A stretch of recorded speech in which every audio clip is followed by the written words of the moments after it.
問大家一個問題：你有幾耐冇去 ATM 攞錢啊？中國人民銀行今年2月發布嘅2024年支付體系運行總體情況嘅數據顯示，截至到2024年底，我國嘅 ATM 機數量係80.27萬台。2019年，一線城市核心嘅商圈 ATM 機曾經出現百米一缸呢種密集嘅報告，但係5年來，中國嘅 ATM 機呢消失咗30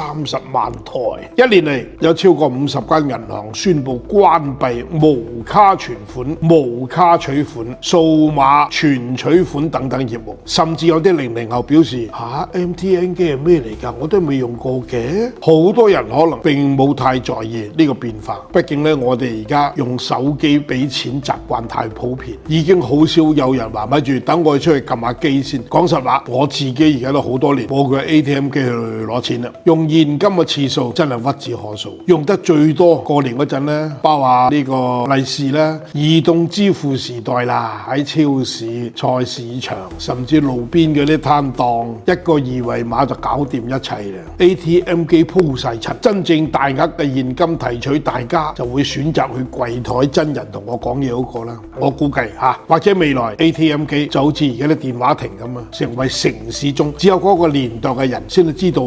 呢個攞錢嘅啲老古董嚟㗎。